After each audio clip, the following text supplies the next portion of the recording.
ನೆನೆಯಷ್ಟೇ ಉಚ್ಚಾಟಿತ ಸಚಿವ ಮುಖ್ಯಮಂತ್ರಿಗಳ ಆಪ್ತ ಕೆಎನ್ ರಾಜಣ್ಣ ಸಿಎಂ ಅಸಹಾಯಕರಾಗಿದ್ದಾರೆ ಅನ್ನುವಂತ ಹೇಳಿಕೆಯನ್ನ ಕೊಟ್ಟರು. ಅಸಮಾಧಾನವನ್ನ ಕೂಡ ವ್ಯಕ್ತಪಡಿಸಿದ್ರು. ನಮ್ಮ ಪರವಾಗಿ ಬಿಗಿಯಾಗಿ ನಿಲ್ಲುವಲ್ಲಿ ಮುಖ್ಯಮಂತ್ರಿಗಳು ವಿಫಲರಾಗಿದ್ದಾರೆ, ಅವರಿಂದ ಇಂಥ ನಡೆ ಎಕ್ಸ್ಪೆಕ್ಟ್ ಮಾಡಿರಲಿಲ್ಲ ಅಂತ.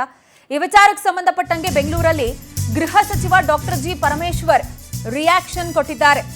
ಸಿಎಂ ಅಸಹಾಯಕರಾಗಿದ್ದಾರೆ ಅನ್ನೋ ಹೇಳಿಕೆಗೆ ಇದು ಗೃಹ ಸಚಿವರ ರಿಯಾಕ್ಷನ್. ಅದು ಅವರ ವೈಯಕ್ತಿಕ ಹೇಳಿಕೆ, ಅವರ ವೈಯಕ್ತಿಕ ಅಭಿಪ್ರಾಯ ಅಂತ ಮಾತನಾಡಿದ್ದಾರೆ. ರಾಜಣ್ಣ ಅವರು ಕೊಟ್ಟಿರುವ ಹೇಳಿಕೆಗೆ ನಾನು ಮಾತನಾಡೋದಿಲ್ಲ ಅಂತ ಅಂತರ ಕಾಯ್ದುಕೊಳ್ಳುವಂತಹ ಪ್ರಯತ್ನ ಗೃಹ ಸಚಿವರದ್ದು. ಆದರೆ ಅಲ್ಪಸಂಖ್ಯಾತ ನಾಯಕರನ್ನ ಪಕ್ಷ ನಿರ್ಲಕ್ಷ್ಯ ಮಾಡಿಲ್ಲ.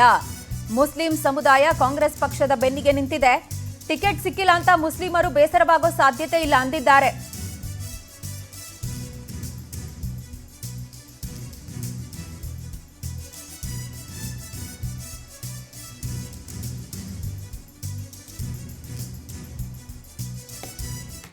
ಅವರ ವೈಯಕ್ತಿಕವಾದಂತ ಅಭಿಪ್ರಾಯವನ್ನು ಹೇಳಿದ್ದಾರೆ. ನಿರ್ಲಕ್ಷ್ಯ ಮಾಡುವ ಪ್ರಶ್ನೆ ಇಲ್ಲ. ಅವರು ಯಾವತ್ತೂ ಕೂಡ ಕಾಂಗ್ರೆಸ್ ಪಕ್ಷದ ಬೆನ್ನೆಲುಬಾಗಿ ನಿಂತಿದ್ದಾರೆ.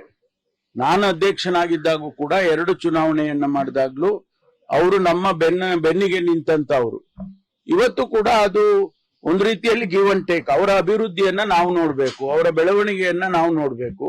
ಹಾಗಾಗಿ ಅವರು ನಮ್ಮ ಜೊತೆಯಲ್ಲಿ ಇರ್ತಾರೆ, ನಾವು ಅವರ ಬೆಳವಣಿಗೆಯನ್ನು ಮಾಡಬೇಕಾದಂತದ್ದು ನಮ್ಮ ಕರ್ತವ್ಯ ಅದು. ಹಾಗಾಗಿ ಎಲ್ಲೋ ಒಂದು ಕಡೆ ಒಂದು ದಾವಣಗೆರೆ ಒಂದು ಸೀಟ್ನಿಂದ ಎಲ್ಲವೂ ಬದಲಾವಣೆ ಆಗ್ಬಿಡುತ್ತೆ ಅಂತ ಯಾರಾದ್ರೂ ಕಲ್ಪನೆ ಮಾಡಿದ್ರೆ ಅದು ಬಹಳ ದೊಡ್ಡ ತಪ್ಪು. ಆದ್ರಿಂದ ನಾವು ಅವರು ಸಹೋದರತ್ವ ಭಾವನೆಯಿಂದ ಇದ್ದೇವೆ. ಇವತ್ತು ಇರ್ತೀವಿ, ಮುಂದೆನೂ ಇರ್ತೀವಿ. ಅದ್ರ ಜೊತೆಗೆ ಒಂದು ಅಸೆಂಬ್ಲಿನಲ್ಲಿ ಸೀಟ್ ಕೊಡ್ಲಿಲ್ಲ ಅನ್ನೋ ಕಾರಣಕ್ಕೆ ಅವರು ಬೇಸರ ಮಾಡುವಂತ ಅಗತ್ಯನೂ ಇಲ್ಲ.